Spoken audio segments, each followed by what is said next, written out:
가까운 사람이라 더 함부로 하게 되죠. 이 말 들어보신 적 있으신가요? 우린 종종 가까움이란 이유로 말의 무게를 가볍게 여깁니다. 친하니까 괜찮겠지, 나를 이해하겠지, 그럴 거라 믿지요.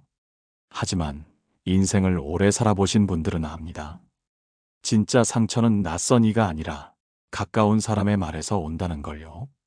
한 청취자 분이 이런 이야기를 하셨습니다. 서로 10년 넘게 알고 지낸 친구가 있었답니다. 같이 밥도 먹고 어려울 때 도와준 적도 있었죠. 그런데 어느 날 친구가 농담처럼 한마디 했답니다. 넌 왜 그렇게 눈치가 없냐? 가볍게 던진 한마디였는데 그 말이 가슴에 꽂혔다고 했습니다. 그날 이후 그 친구의 말 한마디 한마디가 가시처럼 느껴졌다고요. 친하다고 해서 모든 말이 용서되는 건 아닙니다. 오히려 친할수록 그 말은 더 깊이 박힙니다. 가까운 거리에서는 작은 돌멩이도 크게 맞게 마련이죠. 그런데 우리는 자주 착각합니다. 친하니까 솔직해야지. 진심으로 하는 말이니까 괜찮겠지. 하지만 그 솔직함이 상대의 마음을 헤집는 칼이 될 때가 있습니다. 니체는 이렇게 말했습니다. 진실을 말하라. 그러나 진실을 던지지 말라. 그것은 돌이 된다. 가까운 사이라도 말은 돌이 될 수 있습니다. 우린 종종 그 돌을 조언이라 착각하고 던지지요. 하지만 그 돌이 던져진 뒤 관계는 이전으로 돌아가기 어렵습니다. 이 세상에서 가장 위험한 말은 이 정도는 괜찮겠지로 시작합니다. 그 말 한마디가 사람의 마음을 멀게 하고 신뢰를 무너뜨립니다. 결국 내 발등을 찍는 건 내가 던진 그 가벼운 말입니다. 이 방송을 듣고 계신 분들 중에도 혹시 떠오르는 사람이 있으실 겁니다. 함께 웃고 지내지만 어느 날 문득 그 사람의 말이 낯설게 느껴진 순간이 있지 않으셨나요? 오늘 우리는 그 이야기를 해보려 합니다. 아무리 친해도 절대 해서는 안 되는 말. 그 말의 정체와 그 말이 어떻게 우리 자신을 상처 입히는지를요. 친한 사람에게 하는 말이 왜 더 아픈가? 그건 신뢰가 깔려 있기 때문입니다. 낯선 사람의 말은 스쳐 지나가지만 가까운 사람의 말은 마음에 새겨집니다. 그 말은 단순한 소리가 아니라 관계의 무게를 담고 있기 때문이죠. 가까운 관계에서는 상대의 한마디에 의미를 더 얹어 듣게 됩니다. 넌 요즘 좀 변했어. 이 말을 타인에게 들으면 그냥 평가로 듣지만 가까운 사람에게 들으면 이렇게 느껴집니다. 이제 나를 예전처럼 보지 않는구나. 말 자체보다 그 말 뒤의 태도와 마음을 읽게 되는 겁니다. 우리가 말로 상처를 주는 순간은 대부분 상대를 바꾸고 싶을 때입니다.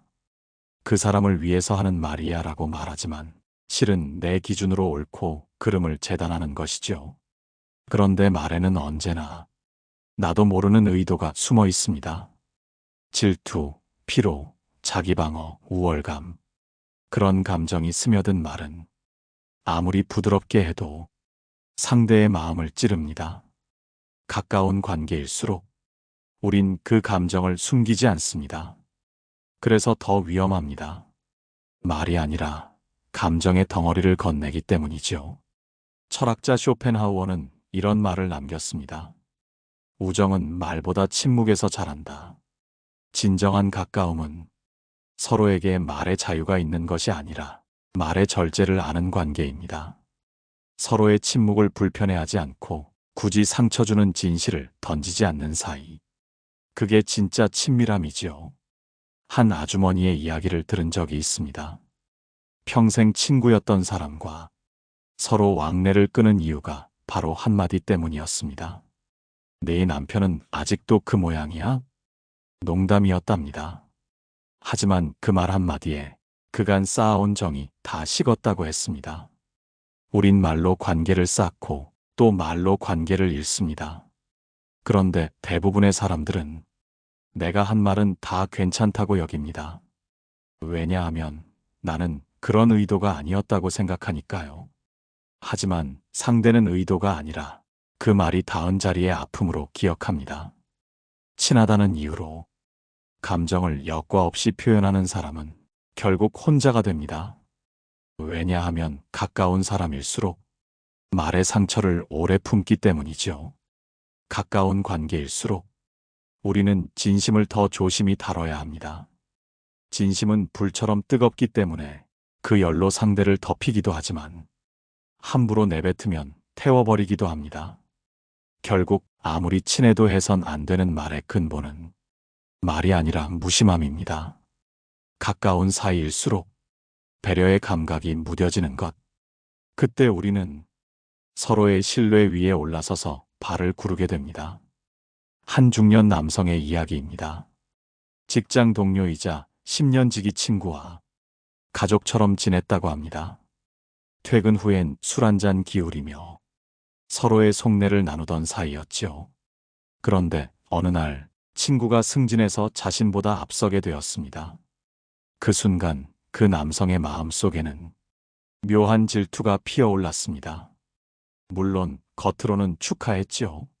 하지만 술자리에서 무심코 이런 말을 했습니다. 너도 결국 위 사람한테 잘 보여서 올라갔구나. 순간 분위기가 싸해졌습니다. 그 친구는 웃으며 넘겼지만 그날 이후 연락이 끊겼다고 합니다. 그 남성은 나중에서야 깨달았습니다. 그 한마디가 농담이 아니라 그 친구의 노력을 무시하는 말이었음을. 우리가 던지는 말 중에는 이런 가벼운 독이 숨어 있습니다. 질투, 비교, 우월감, 불안감. 그 감정들이 말의 옷을 입고 나올 때 그 말은 칼보다 깊게 베입니다. 또 다른 예가 있습니다. 어릴 적부터 함께 해온 친구. 둘 사이에는 어떤 말도 할 수 있는 사이라고 믿었지요. 그런데 한날 한시 친구가 이렇게 말했습니다. 넌 왜 맨날 불평만 하냐? 그래서 사람들이 너 피하는 거야. 그 말이 틀린 건 아니었습니다. 하지만 그것을 듣는 순간 그녀는 자신이 평가당하고 있다고 느꼈습니다. 그날 이후 그녀는 친구에게 자신의 속마음을 더 이상 털어놓지 못했습니다. 내 이야기를 들을 사람이 없구나 하는 고립감만 남았지요. 말은 상대의 마음을 열 수도 있고 닫을 수도 있습니다. 그리고 그 문은 한번 닫히면 다시 열리기 어렵습니다. 철학자 비트겐슈타인은 말의 한계가 곧 세계의 한계라고 했습니다. 우리가 쓰는 말의 질이 우리 관계의 깊이를 결정한다는 뜻이죠. 말이 깊으면 관계가 깊고 말이 가벼우면 관계도 얇아집니다. 가까운 사이일수록 그 말은 더 깊은 파문을 남깁니다. 문제는 그 파문이 내게도 되돌아온다는 것입니다. 말은 던지는 순간 끝나는 것이 아니라 결국 나에게 돌아옵니다. 내가 가볍게 던진 말 한마디가 나의 평판이 되고 내가 믿었던 관계를 갉아먹습니다. 그래서 부처님도 이런 말씀을 남기셨지요. 입은 화의 문, 혀는 몸의 칼. 말은 늘 두 갈래입니다. 하나는 관계를 세우고 다른 하나는 관계를 무너뜨립니다. 어떤 쪽으로 흘러가느냐는 말의 선택에 달려 있습니다. 친하다는 이유로, 진심이라는 이유로 내 마음이 앞서서 내뱉은 말은 결국 나를 향한 부메랑이 됩니다. 그게 바로 내 발등을 찍는 말입니다. 말은 눈에 보이지 않지만 그 힘은 현실을 움직입니다. 말은 공기 중에 사라지는 듯 보여도 상대의 마음 속에 흔적을 남깁니다. 그 흔적은 시간이 지나면 관계의 결을 바꿔놓습니다. 철학자들은 말의 본질을 이렇게 설명합니다. 말은 단순한 소리가 아니라 세계에 대한 선언이다. 즉, 내가 어떤 말을 하느냐가 내가 어떤 세상을 살아가는가를 결정한다는 뜻이죠. 우리가 자주 하는 한마디, 넌 원래 그런 애잖아. 이 말은 상대를 고정된 존재로 만들고 그 사람의 변화를 막습니다. 결국 그 말은 내 눈을 가둡니다. 상대를 그대로 보지 못하게 하는 거울이 되죠. 그 순간 우린 상대를 보는 게 아니라 내가 만든 이미지와 대화하게 됩니다. 이것이 말의 인과입니다. 상대를 단정하는 말은 결국 나의 시야를 좁히고 그 좁은 시야 안에서 관계가 삐걱대기 시작합니다. 불교에서는 이를 업의 언어라 부릅니다. 말은 행위입니다. 내가 던진 말의 씨앗은 언젠가 내 마음의 밭에서 다시 자랍니다. 좋은 말을 하면 평온이, 날카로운 말을 하면 불안이. 그것은 단순한 미신이 아니라 심리의 법칙이기도 하지요. 예를 들어 누군가에게 넌 왜 그렇게 못났냐? 이런 말을 자주 하면 그 말이 돌아오는 길은 다양합니다. 직접적으로 상대가 등을 돌리거나 간접적으로 내가 불신을 느끼거나 결국 내 마음이 메마르게 됩니다. 왜냐하면 말은 먼저 내 귀를 통과하기 때문입니다. 상대를 향해 한 말이지만 그 말의 진동은 가장 먼저 나에게 닿습니다. 한 어르신이 이런 말씀을 하셨습니다. 좋은 말을 하면 내 얼굴이 따뜻해지고 험한 말을 하면 내 얼굴이 식는다. 평생의 경험에서 우러난 말이었습니다. 말은 남에게 닿기 전에 나를 스치고 지나가니까요. 그래서 말은 결국 나의 업이 됩니다. 좋은 관계를 맺고 싶다면 먼저 내 입의 습관부터 돌아봐야 합니다. 나는 평소 어떤 말투로 사람을 대하나? 나는 조언이라는 이름으로 비판을 던지고 있진 않나? 우리가 하는 말은 곧 우리 삶의 분위기를 만듭니다. 부드럽게 말하는 사람 곁엔 평화가, 날카롭게 말하는 사람 곁엔 긴장이 남습니다. 이건 단순한 인품의 문제가 아니라 삶의 구조입니다. 결국 아무리 친해도 해서는 안 되는 말은 상대를 단정짓는 말, 그의 마음을 닫게 만드는 말, 그리고 나를 좁게 만드는 말입니다. 말을 조심한다는 건 입을 막는다는 뜻이 아닙니다. 말을 가려서 하는 게 아니라 살려서 하는 일이지요. 니체는 말했습니다. 말은 다리이자 벽이다. 어떤 말로 건너느냐에 따라 너는 사람에게 닿을 수도 스스로를 가둘 수도 있다. 말은 내가 지은 다리입니다. 그 다리가 무너지면 가장 먼저 빠지는 건 상대가 아니라 나 자신입니다. 우리가 가까운 사람에게 무심코 내뱉는 말들, 그 중엔 관계를 무너뜨리는 결정적인 독이 숨어 있습니다. 대부분은 공격하려는 의도조차 없지요. 그저 피곤할 때 혹은 솔직함을 착각할 때 그 말이 입 밖으로 새어나옵니다. 넌 원래 그래. 이 말 정말 많이 합니다. 하지만 이 말만큼 상대의 마음을 얼어붙게 하는 말도 없습니다. 그 안에는 변화의 여지를 없애버리는 단정이 들어 있습니다. 넌 늘 그랬고 앞으로도 그럴 거야. 이건 평가이자 심판이지요. 이 말을 듣는 순간 상대는 더 이상 내 앞에서 변하려 하지 않습니다. 그 관계는 그 자리에서 멈춥니다. 또 이런 말이 있습니다. 나는 너를 위해서 하는 말이야. 하지만 정작 그 말 뒤에는 내가 틀렸다는 메시지가 숨어 있습니다. 사람은 도움을 받는다는 말보다 판단당한다는 느낌에 더 민감합니다. 그래서 이 한마디가 진심의 전달이 아니라 거리의 시작이 됩니다. 가까운 사이라도 자주 하는 말 중에 또 하나 있습니다. 넌 그걸 아직도 몰라? 이 말은 상대의 자존심을 무너뜨립니다. 사람은 모를 수 있지만 무시당하는 기분은 오래갑니다. 우리가 가르치려는 순간 관계는 위아래로 나뉘고 맙니다. 또 하나의 독한 말이 있습니다. 내가 그래서 너한테 실망했어. 이 말은 상대의 잘못을 넘어 존재 전체를 부정하는 느낌을 줍니다. 사람은 실망이라는 말을 들으면 죄책감보다 두려움을 먼저 느낍니다. 이 관계가 끝날지도 모른다는 불안 말이지요. 그 말 한마디로 상대는 조용히 마음의 문을 닫습니다. 이런 말들은 대부분 가까움의 피로에서 나옵니다. 오래된 관계일수록 서로의 단점이 더 잘 보이기 때문이지요. 하지만 그 단점을 솔직하게 지적할수록 관계가 단단해질 거라는 생각은 착각입니다. 진짜 단단한 관계는 서로의 약점을 감싸주는 침묵 속에서 자랍니다. 말은 칼이 아니라 때로는 온기를 전하는 손이 되어야 합니다. 그 손이 따뜻하면 굳이 많은 말을 하지 않아도 상대는 이미 이해받았다고 느낍니다. 이런 말 대신 이렇게 바꿔볼 수 있습니다. 넌 왜 그래? 대신 요즘 힘든 일 있어? 넌 원래 그러잖아. 대신 네가 그렇게 느낀 이유가 있을 거야. 나는 실망했어. 대신 나는 너를 여전히 믿고 있어.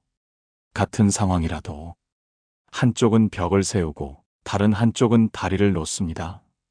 그 다리 위에서만 관계는 다시 숨을 쉽니다. 가까운 사람일수록 우린 그 사람의 약한 부분을 가장 잘 압니다. 그래서 가장 쉽게 상처를 줄 수도 있고 가장 따뜻하게 감싸줄 수도 있습니다. 그 차이는 한마디 말에서 갈립니다. 철학자 사르트르는 이렇게 말했습니다. 말은 존재를 만든다. 그 말대로라면 우리가 하는 말은 상대의 존재뿐 아니라 내 삶의 품격까지 드러냅니다. 무심한 말은 나를 좁히고 따뜻한 말은 나를 넓힙니다. 결국 아무리 친해도 해선 안 되는 말은 상대에게 진심이 없는 말이 아닙니다. 배려가 빠진 진심, 즉 따뜻함 없는 솔직함이 문제입니다. 그 말이야말로 결국 내 발등을 찍는 말이죠. 어느 시점이 되면 사람 사이에서 말보다 더 강한 힘은 침묵이 됩니다. 침묵은 비겁함이 아니라 관계의 무게를 지탱하는 가장 단단한 언어지요. 우린 종종 이렇게 생각합니다. 말하지 않으면 오해받을 거야. 그래도 내 입장은 말해야지. 하지만 경험 많은 사람들은 압니다. 오해는 말로 풀리기도 하지만 말로 더 깊어지기도 한다는 걸요. 한 노부부의 이야기를 들었습니다. 평생을 함께 살아온 두 사람은 젊은 시절에는 자주 다퉜다고 합니다. 서로의 말이 너무 많았기 때문이죠. 그러다 어느 날 남편이 아내에게 이렇게 말했답니다. 우리가 싸우는 건 서로를 몰라서가 아니라 너무 잘 알아서야. 그 뒤로 둘은 말이 줄었지만 눈빛으로 더 많이 이해하게 되었다고 합니다. 침묵은 공백이 아닙니다. 침묵은 그 사람을 존중하는 거리입니다. 가까움에도 간격이 필요합니다. 그 간격이 없으면 말은 늘 부딪혀서 상처를 냅니다. 철학자 루소는 이런 말을 남겼습니다. 진심은 말로 다 하지 않는다. 말이 멈출 때 진심이 드러난다. 가끔은 말하지 않음이 가장 큰 배려가 됩니다. 상대가 힘들 때 그 이유를 묻지 않고 그저 곁에 있어주는 것.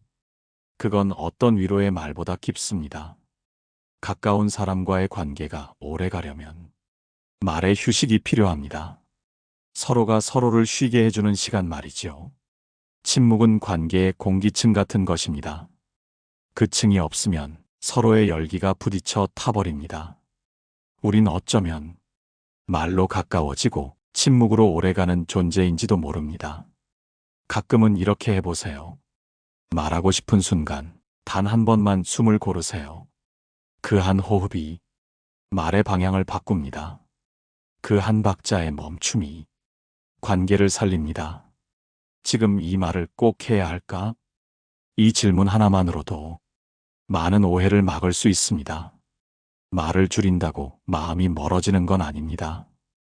오히려 그 침묵 속에서 상대는 나를 믿는구나 하는 안도감을 느낍니다. 결국 진짜 어른의 관계는 무엇을 말하느냐보다 무엇을 말하지 않느냐에 있습니다. 그게 사람 사이의 마지막 예의이자 품격이지요.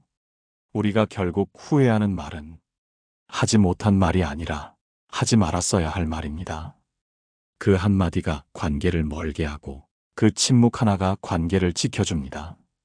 말은 때로는 줄이는 것이 지혜입니다. 그 줄임이 마음의 여백을 만듭니다. 그 여백 안에서 이해와 용서, 그리고 다시 다가갈 용기가 피어납니다. 살다 보면 깨닫게 됩니다. 사람 사이의 거리는 사랑으로만 유지되지 않는다는 것을요. 사랑이 아무리 깊어도 말 하나가 그 거리를 무너뜨릴 때가 있습니다. 결국 관계를 지키는 힘은 진심이 아니라 절제입니다. 진심은 누구나 같지만 절제는 배워야만 얻을 수 있습니다. 그리고 그 배움의 첫걸음이 바로 이 말은 하지 말자 하는 다짐입니다. 친하다고 해서 무엇이든 말할 수 있는 건 아닙니다. 진짜 가까운 사이는 아무 말이나 할 수 있는 사이가 아니라 말을 고를 줄 아는 사이입니다.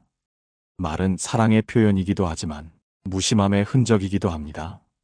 우린 종종 괜찮겠지 하며 던지지만 그 말이 상대의 하루를 무너뜨릴 수도 있습니다. 그리고 시간이 지나면 그 상처는 우리 자신에게 돌아옵니다. 한 노철학자가 이런 말을 했습니다. 말이 떠난 자리는 언제나 침묵이 채운다. 그러나 그 침묵이 평화로운지는 그 전에 한 말에 달려 있다. 지혜로운 사람은 상대의 침묵을 불편해하지 않습니다. 그건 오히려 신뢰의 표시이기 때문이죠. 서로가 말을 아끼는 관계, 그건 이미 서로를 충분히 이해한 관계입니다. 우린 누구나 후회합니다. 그때 그 말을 왜 했을까? 하지만 그 후회 속에서도 한 가지를 배울 수 있습니다. 말은 돌이킬 수 없지만 다음 침묵은 만들 수 있다는 것. 가까운 사람일수록 내가 조금만 더 조용해지면 관계는 더 단단해집니다. 내가 말로 이기려는 순간 관계는 멀어지고 내가 침묵으로 이해하려는 순간 마음은 다시 닿습니다. 결국 아무리 친해도 하지 말아야 할 말의 진짜 의미는 입을 닫으라는 게 아닙니다. 마음을 먼저 보고 그 다음에 입을 여는 법을 배우라는 뜻이죠. 오늘 하루 누군가와 대화를 나눌 때 단 한 번만 이렇게 물어보세요. 이 말이 저 사람을 살릴까? 아니면 다치게 할까? 그 한순간의 물음이 당신의 관계를, 인생을, 품격을 바꿉니다. 그리고 마지막으로 이 문장만 마음에 남겨두시길 바랍니다. 가까운 사람일수록 말은 더 부드럽게, 마음은 더 단단하게. 그 한 문장이 당신의 하루와 인간관계에 평화를 가져다 줄 것입니다. 감사합니다. 고요한 울림이었습니다.